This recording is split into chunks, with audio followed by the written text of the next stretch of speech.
All right, indie titles versus AAA titles. Which one is better? Find out on Beyond the Pixel.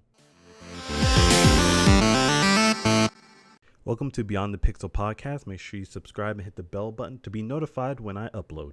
All right. So today's podcast, we have indie titles versus AAA titles. The big debate, the debate you guys been waiting for in the entire year of 2017.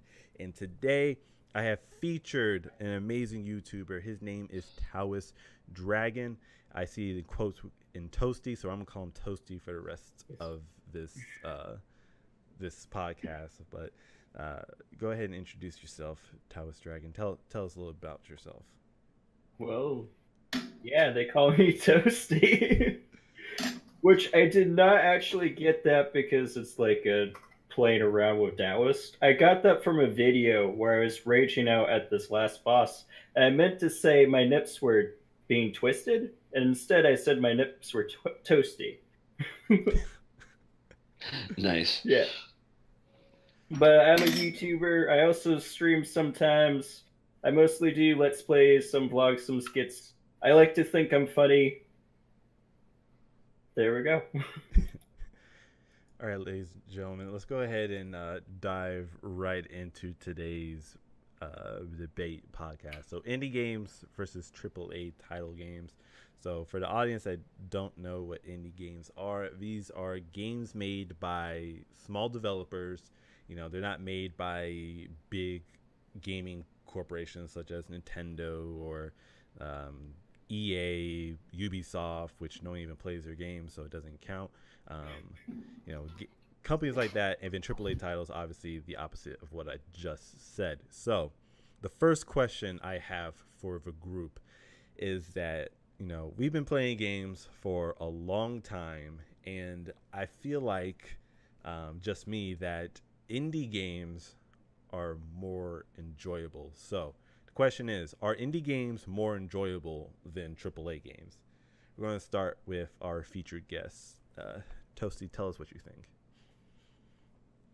Well, it's really like a game by game basis because I feel indie games are made by people that have more passion because they're not being controlled by like the big figureheads and the producers and stuff. So they're making games because they want to make the game. And that usually carries through, but you also get those indie game developers that are just trying to make a quick buck and their games are just absolute garbage. And I remember there was this bundle stars sale, and I got a bunch of these 8-bit games, and they were all trash, and I couldn't play a single one of them. But for the most part, I find that indie games are just as good or even better than AAA titles sometimes. All right, Joe, dismount. Oh, is it my? Is it? Can I introduce myself real quick? Yeah, go ahead, Joe. I'm Joe. I'm here because they invited me. He has also authorized this recording. I've authorized this recording. You know, putting in my Steam cards, browsing the Steam sale for indie games as we speak. So nice to meet you, Toasty Dude, and Dismount. We talk daily. Yep.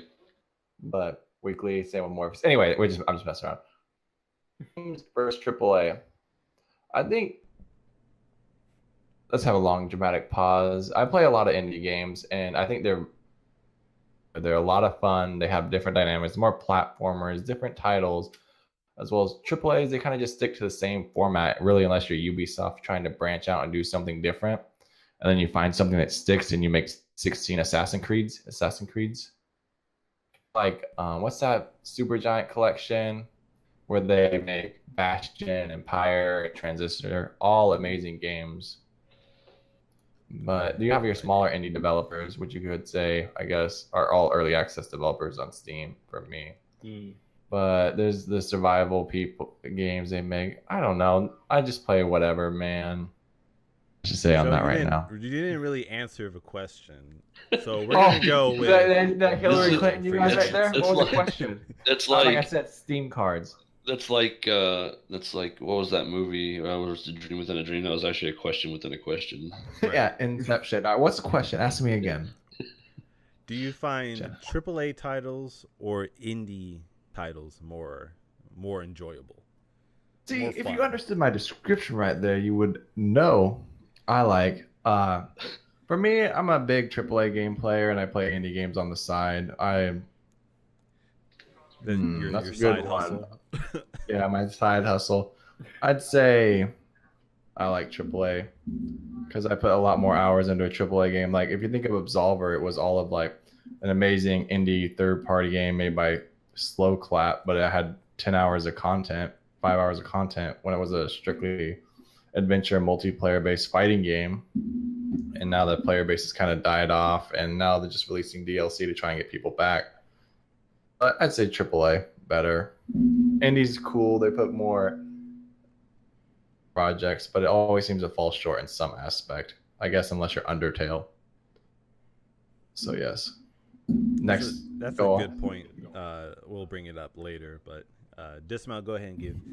I'm gonna introduce Dismount because he deserves an introduction of. I see where I stand. Like Joe, see, Dismount is on pretty much every single podcast, unlike Yes, Joe. No, I'm just kidding.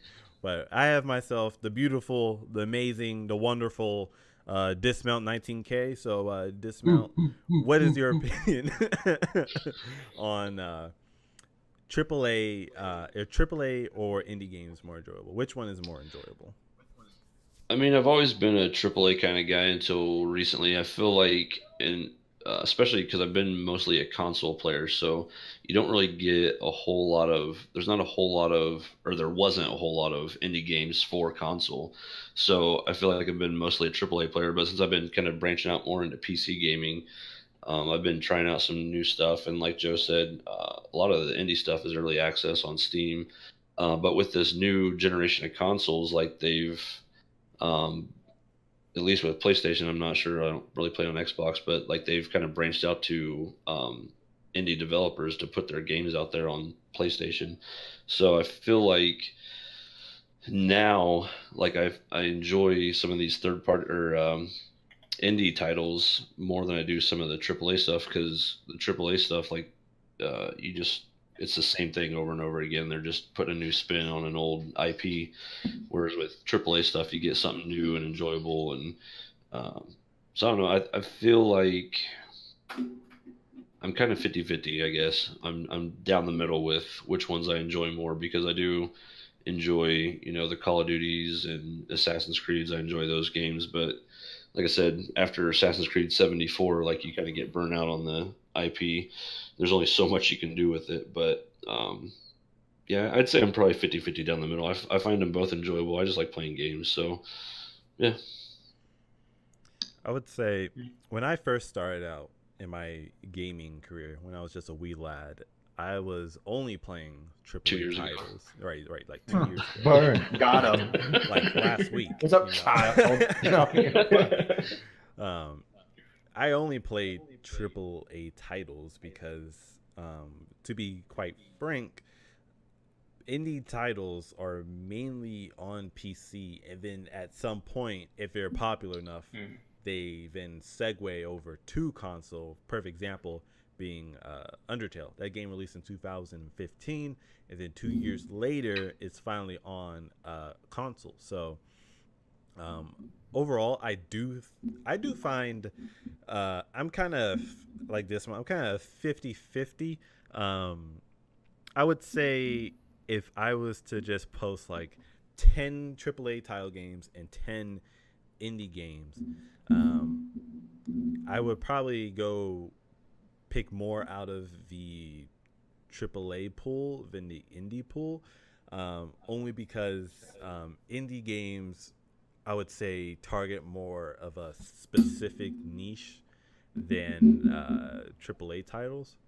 I just feel like, well, I'll get to a later point, but I feel like indie games are just, if you find a good one, it's a really good one, and if you find a bad one, it's god awful. AAA, it's just it'll never be heard of again. Essentially, that's kind of the the problem with indie games is if it's not great, you'll never hear about it. You'll never hear anyone talk about it. And if you do, you're like the 10 people that play that game. Whereas with AAA titles, we've had our share of bad ones, but, there usually are great ones and then good ones. And then, you still hear about it. Even though we got Assassin's Creed, we had some great ones, and then it just went on a very steep downward spiral relatively quick. Oh, okay, I wouldn't say relatively quick, but AAA titles to me. No, it was relatively like basically after Assassin's Creed 2 and like the 3 expansions they had for it, basically is what they boil it down to. After that, it tanked.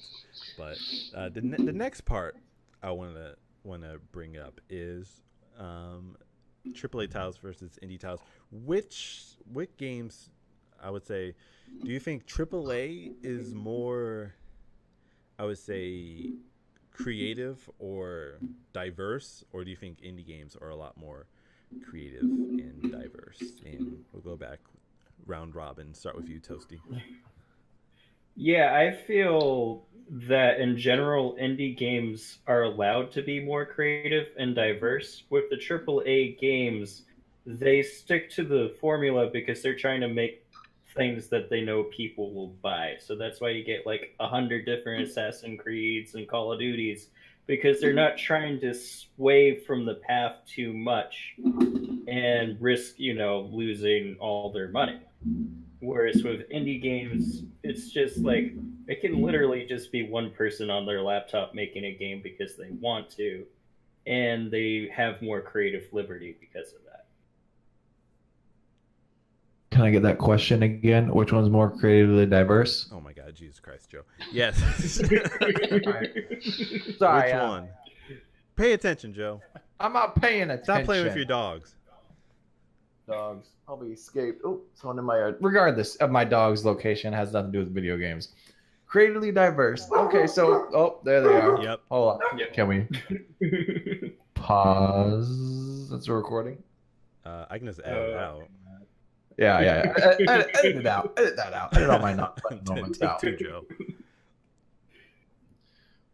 You do like all those people. Liberty, like that's a fact. I mean, look at your Stardew Valleys. Never even heard of that until you never played Stardew Valley. I don't know why I put it along fires. All right, let's go back. Indies, they can be a lot more creatively diverse. You have like Stardew Valley, Serial Sweeper, which was a really funny one to play. Pyre, anything by Supergiant, Bastion. I don't know if you guys ever played Transistor. These are like really popular indie titles by like bigger companies. I've played Bastion and I wanted to play Transistor, but I never got a chance.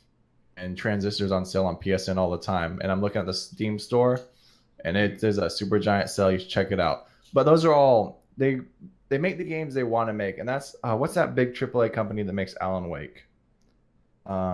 Deep Silver's the publisher, but it doesn't matter. But I like indie because they have an idea and they want to make it, and they don't try and AAA formula over and over and over again, like Ubisoft or EA. Like they just have their big titles that they just mass market, and then everyone's like, "What's on TV? Halo 3 commercials," that sort of thing. But I mean, they can be like. I think Ubisoft is always creatively diverse. I mean, other than like Far Cry 4, which is in Far Cry Primal, which they did try something different. Like this has been the year of everyone trying something different, whether it's like Ubisoft making Rainbow Six Siege or like. Goodness.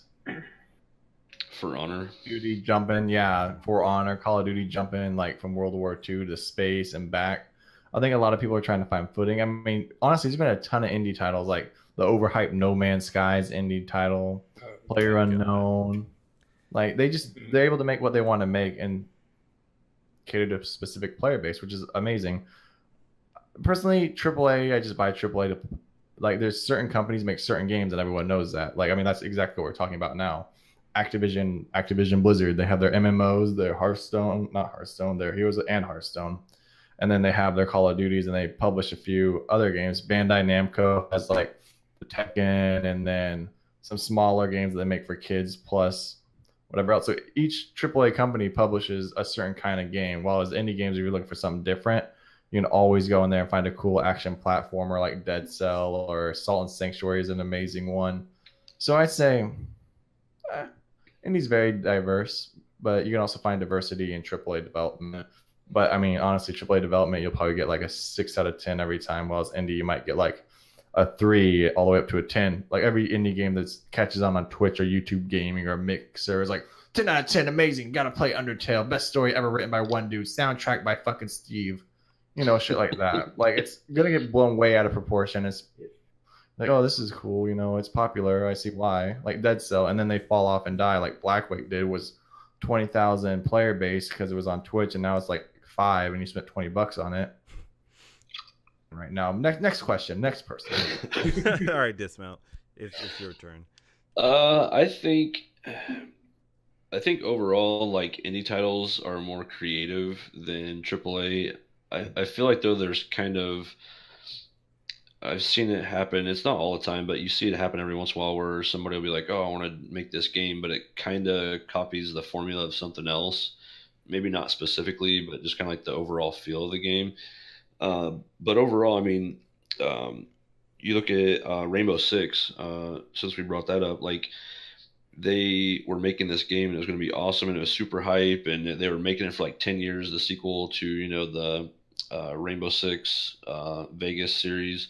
It was just going to be this awesome game, and then 9 years into production, Ubisoft is like, we don't like it, just scrap it. So that game never got to see the light of day, and from everything I saw, it was going to be awesome. And that's the problem you have with like the AAA titles, is that you have so many Disposable income. you have so many chiefs that the people actually making the game, that are actually like putting their thoughts into the story and into the gameplay and whatnot, like they have limited creative freedom just because the publishers and everybody overhead of them, Right. They have say like, no, we don't like this, take this out. And it could have been like a really awesome aspect of the game that everybody would have loved, but they're like, people won't want to buy that. So I feel like overall, like, indie games are more creative than AAA, with few exceptions. Yeah, I feel part of that though is that a lot of the indie games that aren't creative don't get heard about. Right. Because I've had PC for a while, but my PC's a little bit dated, and also I don't have a lot of money.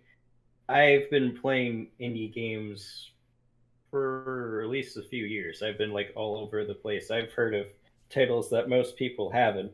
I guess I'm like the hipster gamer, but That's essentially what indie is the hipster. Someone gamers. stop this man. Get this vape away from him. New class of gamers. Oh Slap God. that Starbucks out of his Hipster hand.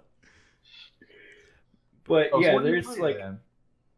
Just real like quick, you guys were ones. yeah. Joe, wait your turn. What Yeah. you guys are saying, like indie games, it's either they're really good and you hear about them, but if they're not, then you don't hear about them at all. So the ones that you don't hear about, they tend to be more like formulaic and they copy other games and Yep. stuff like that.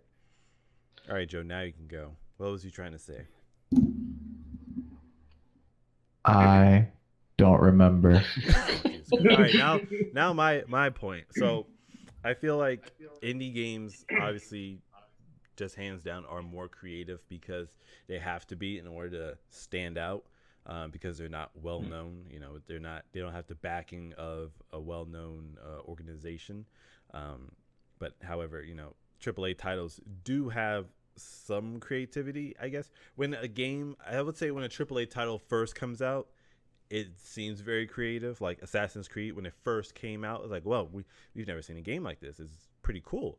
And then they just copied and pasted 4 expansions and then finally an ending.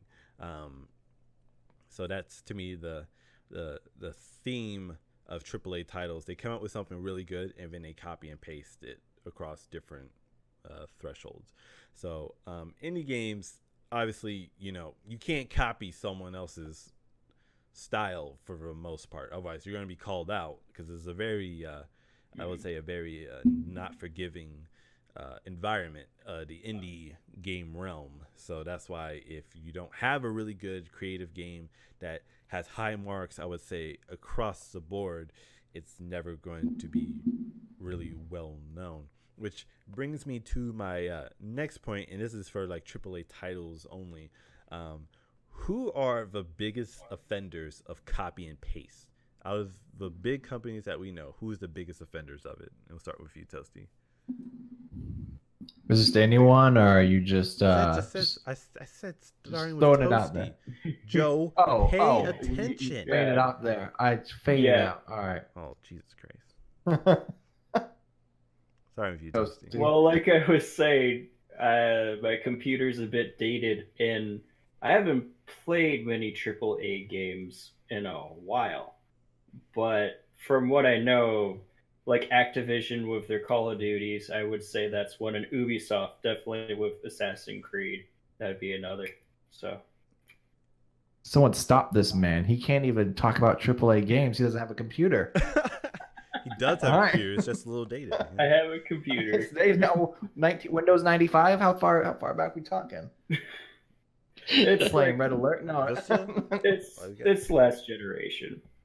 So maybe last generation. Oh, I don't know what mine is. Like what's the specs of it? I have no idea. It's like it's got a NVIDIA GTX 960 for its graphics card. Oh, is it is it like a desktop or is it a laptop?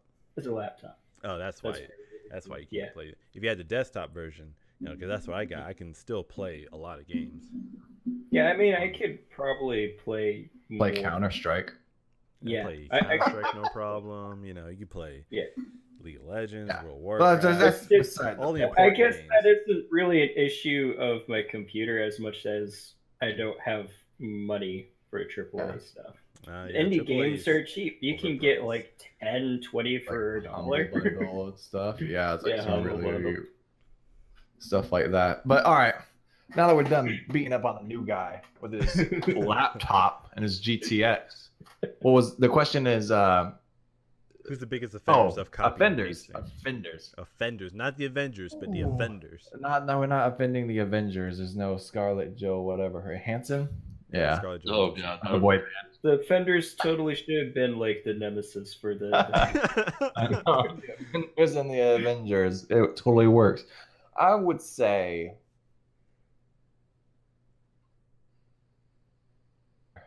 I don't want to go with Activision when you're talking about Activision. I don't want to go with Epic because Epic's kind of broken away from Microsoft and created their own company. Everyone wants to break away from Microsoft, and they can just go with whoever makes Resident Evil. We have those 4, 5, 6, and 7, which are all the same game. That's Capcom. Capcom, I'm coming after you. My inner ring dude's coming out. Is that right? Yeah. Really? What do they make? Resident Evil?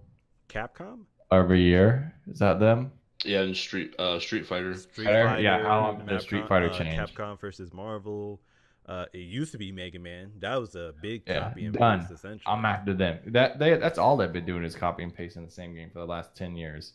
Got to put them in the head, take them down. But I'd say they're the biggest offender. Obviously, like they're not. I'd say Call of Duty is the biggest offender, but they tried something new like 3 years ago. I mean, it is the same engine, same gameplay, and Ubisoft's whatever. I give probably Ubisoft too much credit. I mean, I really don't like Ubisoft right now. Way too much credit, but they do any credit. I mean, they just ripped me off too much. What is it? I got not Parkinson's, where my God, Stockholm syndrome. Oh, Stockholm. You've been Stockholm. Got me trapped. I'm like, no, Operation Health was totally worth it. Oh my God, Rainbow Six Siege. No, let's just go with Capcom. They're the scum of the earth. All right, that's a very fair company to pick. They do copy a lot with. I would say Mega Man was a big copy and paste for the classic series, not so much for the X series. And just say Nintendo too. And then their fighting games are essentially all copy and paste with just maybe new characters. With no story. I don't know.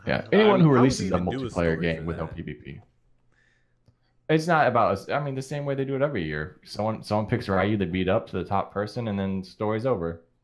Boom, story complete. I can't believe nobody said the biggest copy and paste company out there. Well, it's not my turn yet. Dismount, it's your turn. Oh. So. EA for sure. Damn it, Dismount, you took mine. That's That's what I was going to say. I mean, their biggest focus has always kind of been on sports.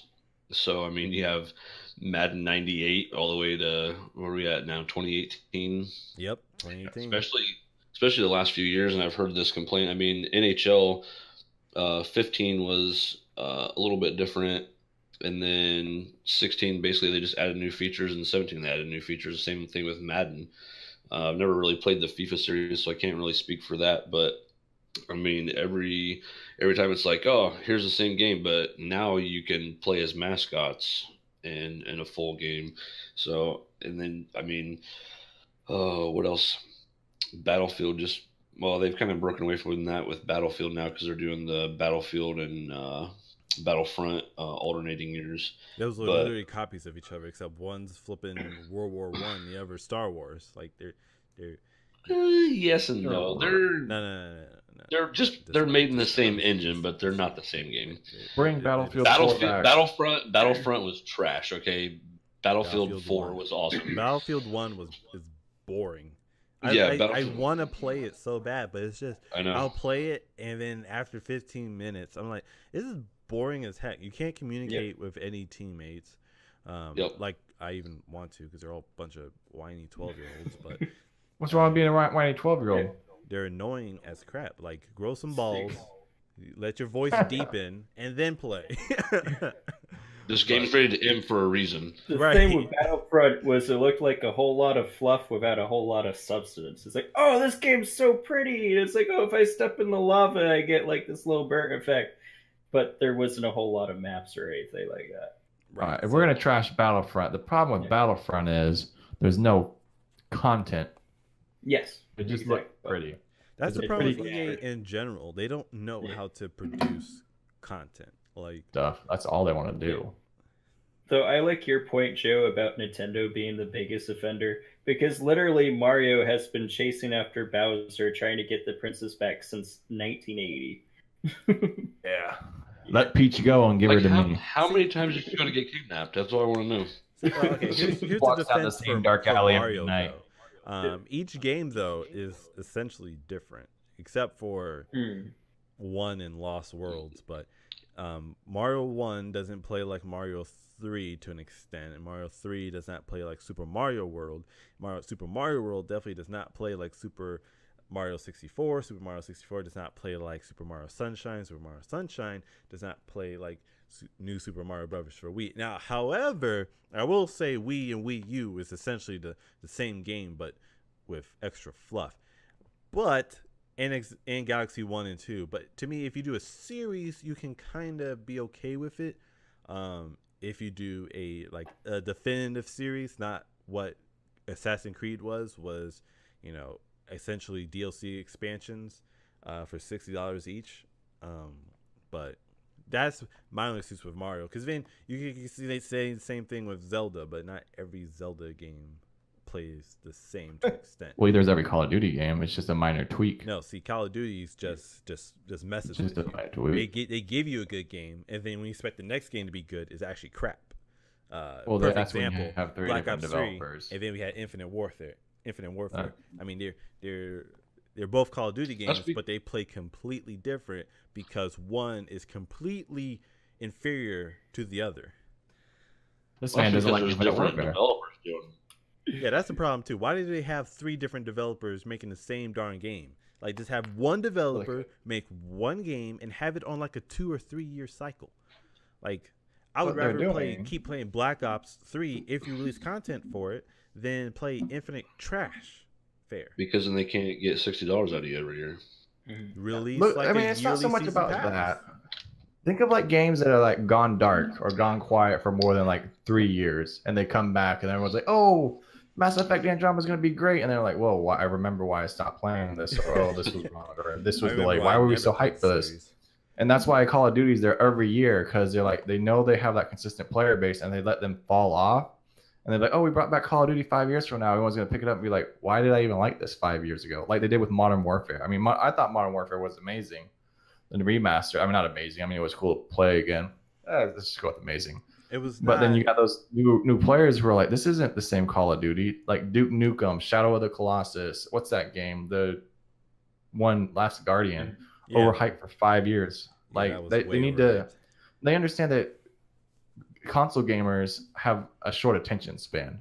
So if you're like, oh, we'll release it 3 years from now, and then you're like Scalebound, oh, I'm so ready for this. Everyone forgot about it, and it gets canceled, and everyone's like, oh my god, they canceled Scalebound. And you're like, what game is that? You mean the one that was in E3 in 2012? I don't even remember. I think that's when Last Guardian was revealed or something.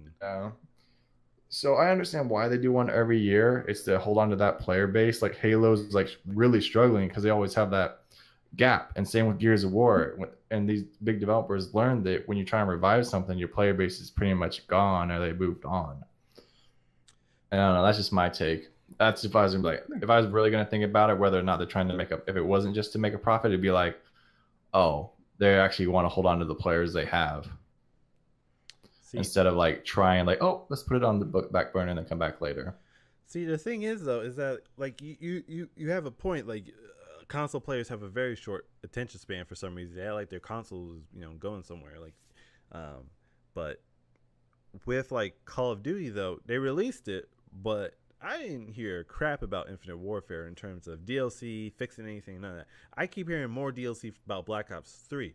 So they could honestly have gotten away with not even releasing Infinite Warfare. They could have released just Modern Warfare Remastered by itself, and it would have sold, I would say, a lot better than Infinite Warfare. And then you just create content, DLC for Modern Warfare, and boom, you have yourself a pretty decent game in comparison to Infinite Warfare. Now, Modern Warfare has its issues, such as, just some like the sniping, the camping.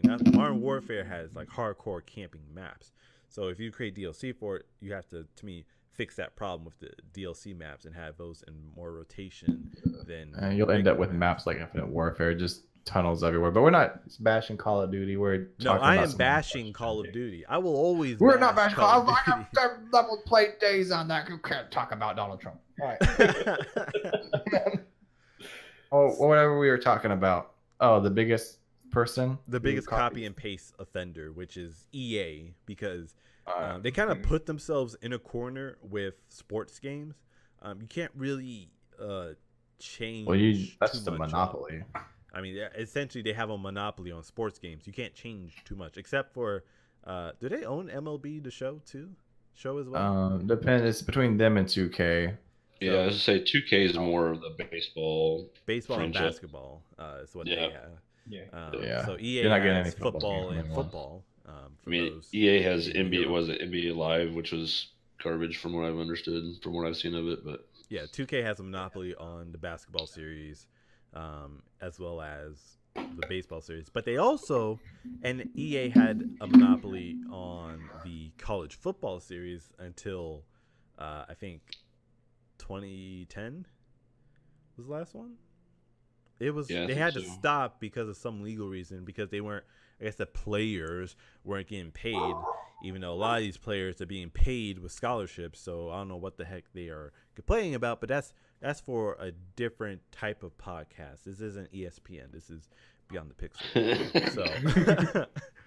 So my next question, which will be the second to last question, is back to the indie titles, since we gave AAA their own little question. We'll give the indie titles their own question, and that is, can you actually have an indie title series? Now, we had one that comes to mind for me is Five Nights at Freddy's, but I want an indie title series that isn't some pop-up horror game. I want something that's, it can actually be in a legit brand new series and it rivals the greats. Can that be possible? And we'll start with you, Toasty, since you have most experience with indie titles. Well, the first thing that comes to my mind is Torchlight, because there's a few Torchlights. But, I mean, Torchlight is just a Diablo clone, essentially. It's a good game, but I'm not sure if you would say that it's able to rival the greats if it's not creative and different. Uh, but yeah, I'm pretty hard pressed to think of series off the top of my head. Considering I have a library of 200 something games, you think I'd be able to find something. But yeah, I mean, So what do you think is limiting indie titles from being like an actual series? Is it the way the from games are being designed, actual or series, I think it's just the whole they have to get people's attention from the first game, and it has to sell well, and it has to be able to be made into a series, because if they don't sell enough copies of the first game, they don't have the monetary backing to make a next game. I feel is the biggest limiting factor for series. all right, Joe, your turn. What was the question? I had to step away. Do you think indie titles can? Shit, I don't even remember my own question. Indie titles can indie titles have their own series? Can indie titles? Because you don't hear indie titles really having a series. They're kind of indie titles essentially like are one-off games. But can they have a series that then transition to AAA or be greater than the current AAA titles? It's not a question about being greater. I mean, they will always have their own dedicated player base, story, and like their own content. As far as being a series, I don't think they try to be a series. Like play Pyre, being like, oh, I want to play Pyre 2. What's the story? They kind of tell a whole story, and then it's like, well, that's it. I hope you enjoyed it. We're going to move on to our next project. Like, you don't hear about No Man's Sky 2 You don't even and hear like about that, No which Man's is Sky. it. No, yeah, I know. Just when they go quiet on their Twitter for 6 months. So you hear Like, about no it's all negative stuff for them. yeah, it's because they have terrible. I mean, look at. I mean, before I'm not gonna try and like talk bad about indie developers, but I mean, you have the ones that are bad. They get overhyped, whether it's No Man's Sky or Friday the 13th. Those very overhyped games that were bad. Well, I think where they lose people is their interaction with their customers, but we're not even talking about that. That's just my own 2 cents. You're gonna edit that out. No, Joe. Can This is raw. they be a series? I'm like looking at my Steam list, and I have and the Escapist, and those are all series games. But I think an indie game just it tells a one-off story, and then they get that money and they want to create something new. Like the guy who did Fez, that was an indie game that was super hyped, and then the guy got super angry at his community, and then threatened to off himself, and then came back, put the game out, then took money, then said he's making a second one. There's a lot of drama behind indie games, but they just seem to be just one-offs, and which is perfectly fine. They just move on to the next passion project, which is what indie games are. They're just passion projects. They're not out there to be the next Epic. I mean, if they do, they blow up like Supergiant Games does, which has a publisher, and then they're the developer, and they're able to make all these interesting games like Bastion or Pyre, because I'm playing it right now, and then Transistor. I've never heard of those. I do think they do. You never heard of Supergiant? Oh, they make some amazing games. Or who's that? Play Dead Games with Limbo. Like, you think Limbo? they're like, oh, I've heard of Limbo. No, I've never heard of anything else Dead. outside of that, so it must not be that popular. Limbo's super popular, and then their other one. Supergiant's on sale. There's Limbo, and there's the There's the one where the boy was trying to escape the facility. I haven't played it yet, but that was pretty big. Yeah, and they don't Limbo too, essentially. Like they're not like dark. They're not out there to make a second series. Like, all right, this is cool. This is our style. Let's make another game in this format. So they're not really series based. They're just more fun and passion projects. Next question, sir. Oh, actually, it's Dismount's turn, sir. Yep. Jeez. Apparently, you're not allowed to answer their dismount. No, next question. I am the only one. I mean, I guess I don't really have anything else to add onto what everybody else has said. I mean, it's pretty much that. I mean, when you think of indie developers, you think of like a one person or a small group of people that are doing stuff, and they're just doing a project that they want to do, and they make a story, and they tell a story, and it ends at the end of the game, and that's that story. So I feel like, for the most part, like indie games aren't really set up to be a series. They're set up to be a story in that game, and then, like you said, move on to the next one. Well, I think you're all wrong, and Oh. here's Oh. why. You want to fight me? Oh. Big setup for stores. Then there's fight words. There's So- Stardew Valleys 2 coming right out. I'm gonna farm on Iceland. So I understand, the concept of an indie title. It's something that is fresh and new out in the market with a different perspective and does a lot of low budget fancy things that you wouldn't see within a AAA title because AAAs are only money grabs. However, one game that actually comes to mind that is kind of a series now, or a couple games, is like The Binding of Isaac. We had the regular, then we had Rebirth and Afterbirth, and we don't care after that. But another game that could have been a great series is the Killing Floor games. There's a Which- Killing Floor 2. The problem is with that, and it could be multiple things, but the game, I love it. I wish to play it. However, it's a game that, which I feel like a lot of multiplayer games have issues with now, is interaction between the players.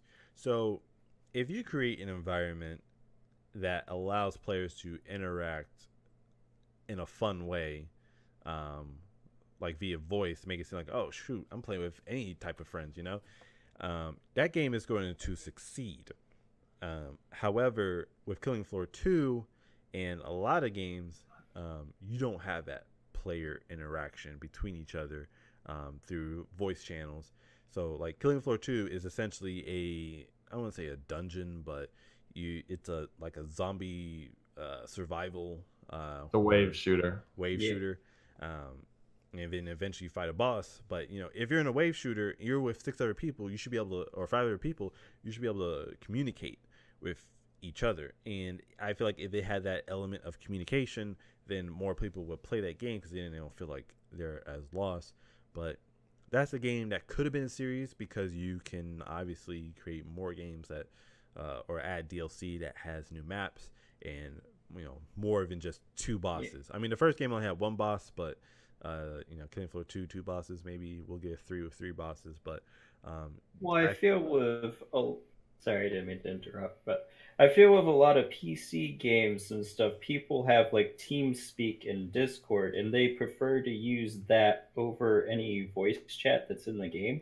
So that's how they use to communicate with one another. I'm not sure if the developers are too worried about developing out voice chat because they know, especially if they're PC, that people are using the other stuff anyways. That's a good point. that is a good point. However, you're still wrong. I just thought of one, and it's I don't know why I didn't think of this because it's a game that I played 100, like I have like 100 hours I think on PC and probably close to that on PS4. But High Res Studios with the Farm Simulator games. Is that high res? Yeah, I didn't realize that was indie, but I guess I'm not surprised. yeah, they're like they don't have. I don't think they have like a publisher. I think it's just like them small studio. Like they're not like a couple man team or whatever, but they're not. I'm pretty sure they're considered indie.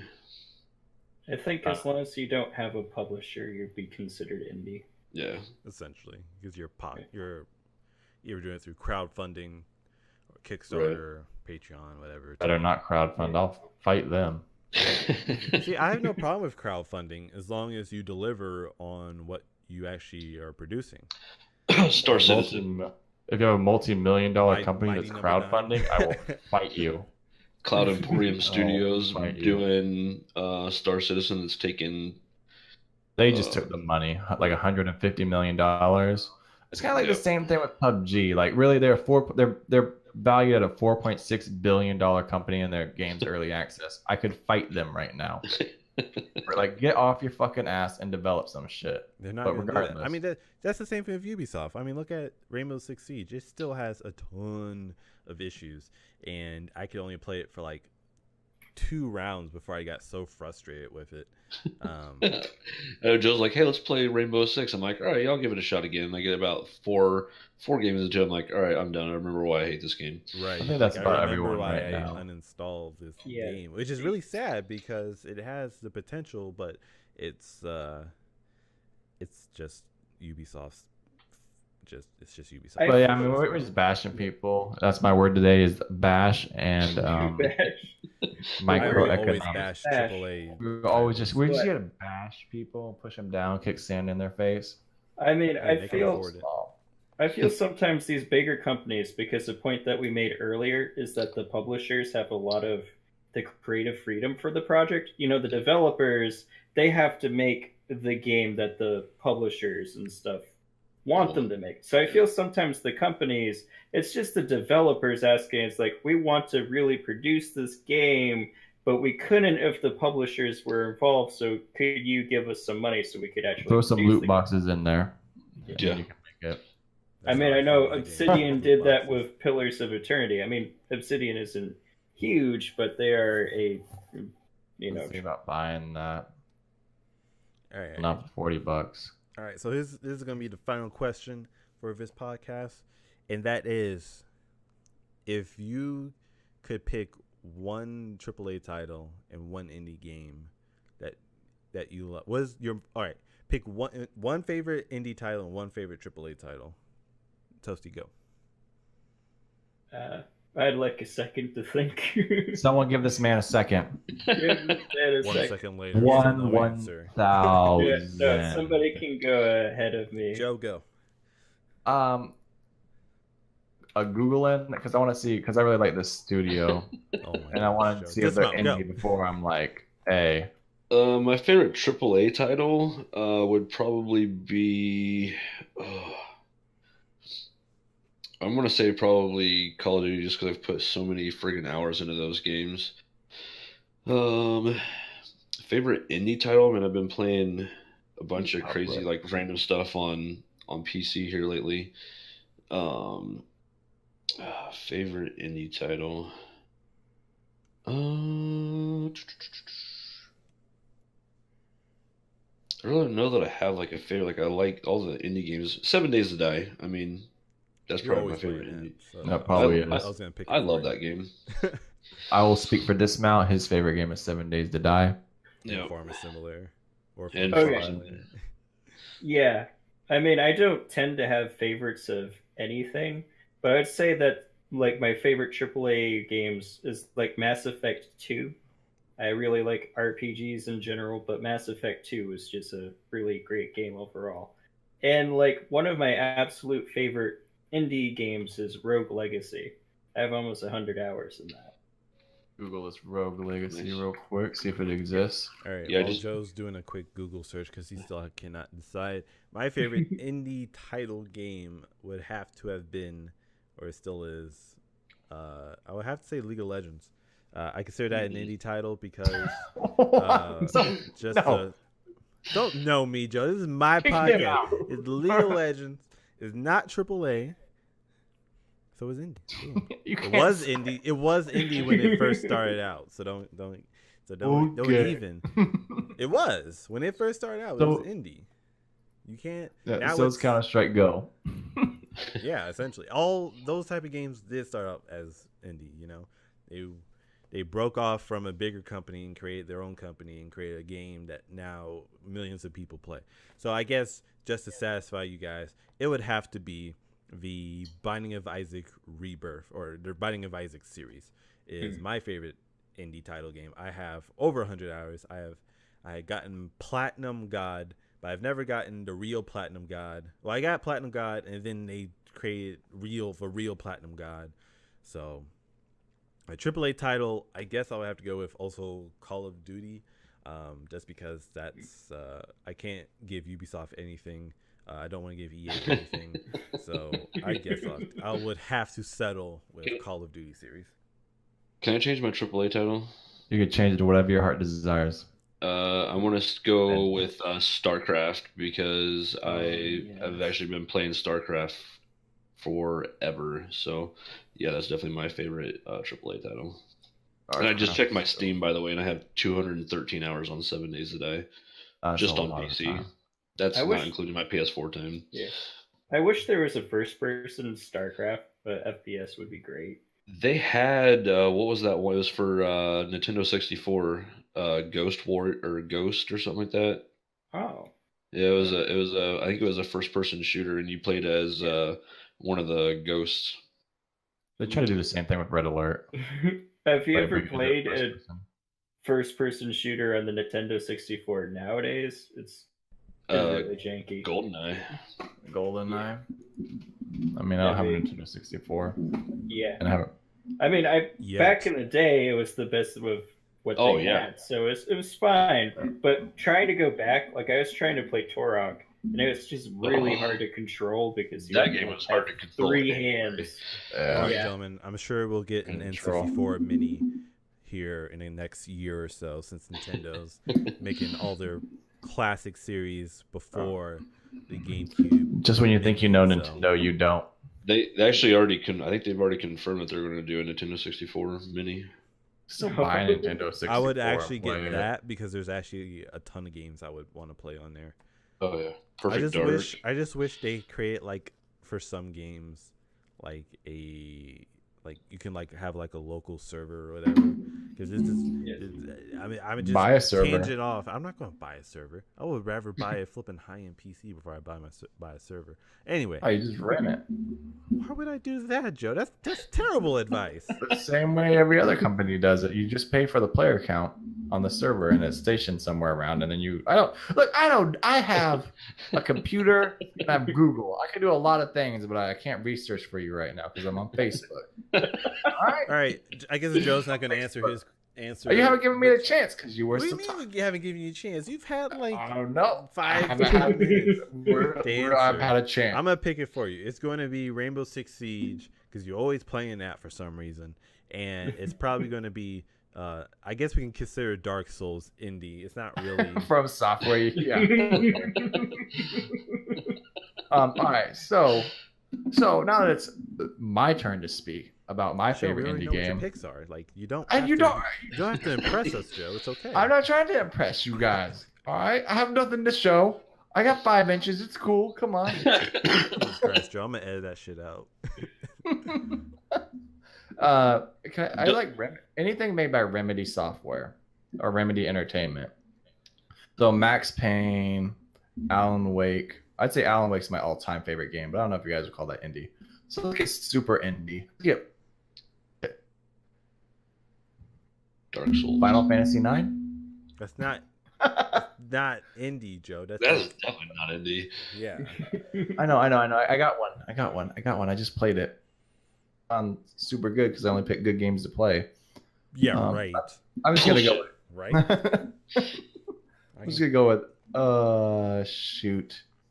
Indie game. We're waiting, Joe. I'm just gonna go with Remedy Entertainment. I don't consider them AAA. My feelings. I'm gonna go with any Max Payne or Alan Wake. Whoever floats your boat. Yeah, whatever I feel. All right, and AAA.